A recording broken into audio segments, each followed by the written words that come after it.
உலகெலாம் உணர்ந்த ஓதற்கரியவன் நிலவுலாவிய நீர்மலி வேணியன் அலகில் சோதியன் அம்பலத்தாடுவான் மலசிலம்படி வாழ்த்தி வணங்குவோம். சோழவள நாட்டில் முன்னொரு காலத்தில் சீர்காழி என்ற நகரத்தில் அந்தணர் குலத்தில் அவதரித்தவர்தான் இந்த கணநாத நாயனார். இவருடைய சிறப்பம்சங்களை பற்றி உங்களோடு நான் பகிர்ந்து கொள்ள ஆசைப்படுகிறேன் அன்பு நண்பர்களே.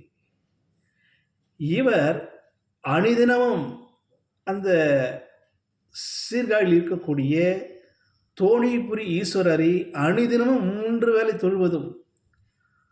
தொழுவது மட்டுமில்லாமல் அங்கே நந்தவனம் அமைத்தல், மலர்களை முறைப்படி எடுத்தல், அவற்றை முறைப்படி தொடுத்தல், திருமணத்திற்குரிய சாதனங்களை அமைத்தல், திருக்கோயிலில் அழகிடுதல், மெழுகிடுதல், திருவிளக்கேற்றல், திருமுறைகளை ஓதுதல், இப்படி பக்தர்களின் மனதிற்கேற்ப ஈடுபாடோடு செய்வதும், பக்தர்களை பக்தி பரவசமாக தன்னுடைய ஆலயத்திற்கும் இறை வழிபாட்டிற்கும் ஈடுபடுத்துவதும், உபநயம் செய்வதும், பாராயணம் செய்வதும், பக்தி பூர்வமாக இவர் அணிதினமும் பக்தர்களை நெறிப்படுத்தி நல்வழிப்படுத்தி அறம் சார்ந்த வாழ்க்கையை முன்னெடுத்து வாழக்கூடிய தத்துவ தாற்பயங்களை மக்களுக்கு போதிக்கக்கூடிய அப்படிப்பட்ட வல்லமை படைத்தவர் தான் இந்த கணநாத நாயனார்.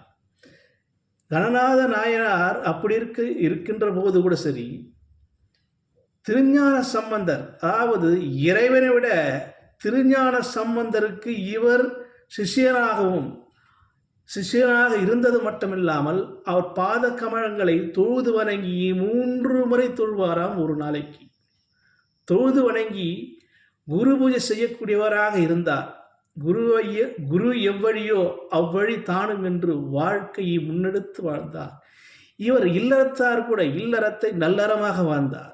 அப்படிப்பட்ட அற்புதமான ஒரு அதீதமான, அதாவது நம்ம இப்போ சொல்லுவோம், அடியார்களுக்கு அடியாராகவும் எளியோனுக்கு அடியாராகவும் இருப்பந்தான் இறைவன்.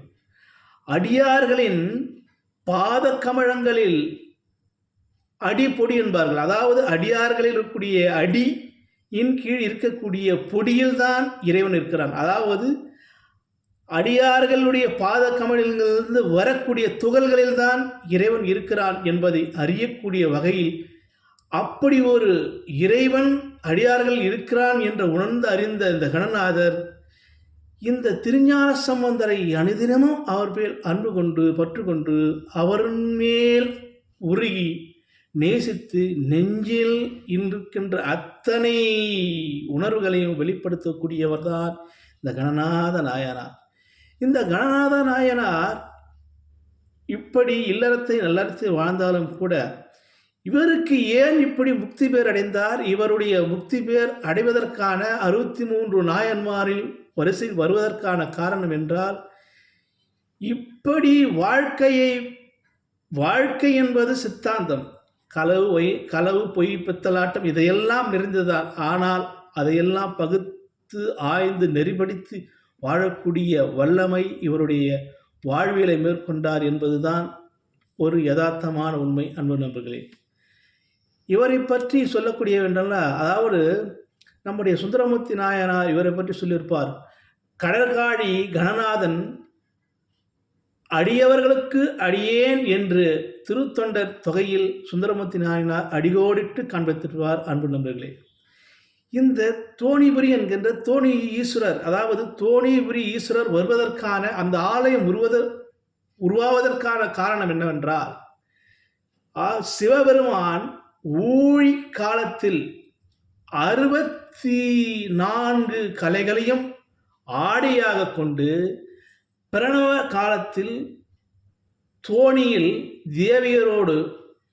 தேவியருடன் வந்து பிரளயத்தில் அழியாது நின்று இத்திருத்தலத்தில் தாங்கியதாக தலபுராணம் சொல்கிறது. உலகமே அழிகின்ற நிலையில்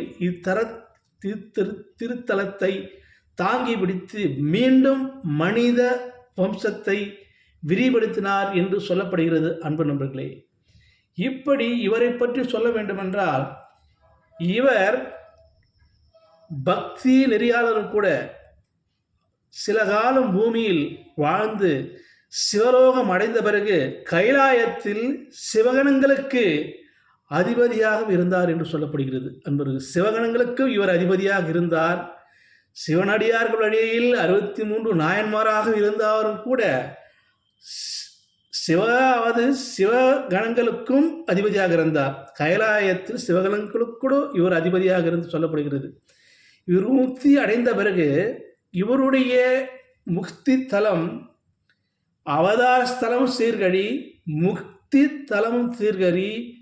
இவருடைய குரு பூஜை என்னவென்றால், பங்குனி மாதம் திருவாதிரை நட்சத்திரன்று இன்று வரையில் தோணிபுரி ஈஸ்வரர் ஆலயத்தில் அணிதினமும் பக்தர்கள் வழிபடுவதும் விழா கொண்டாடுவதும் சிவபெருமானை ஆதாரிப்பதும் இன்று வரை சொல்லுகிறார் என்றால், பக்தர்களை நெறிப்படுத்தி அவர்களை நல்வழிப்படுத்தி ஆலயத்துக்கு கொண்டு வருவது என்பது மிகச் சிரமமான விஷயத்தை இவர் செய்தார். அதனாலே வேறுபட்டார். அதனாலே 63 நாயன்மார் வழியில் நாயன்மார் வரிசையில் இவரும் வருகிறார் என்று நான் குறிப்பிடுகிறேன். நீங்களும் சீர்காழி சென்றால் தோணிபுரி ஈஸ்வரை வணங்கி அவர் பாதங்களை தொழுது முக்தி நிலையை அடைய வேண்டும் என்பது நன்றியுடன் சொல்லிக்கொண்டு விடுகிறேன். நன்றி, வணக்கம் அன்பு நண்பர்களே.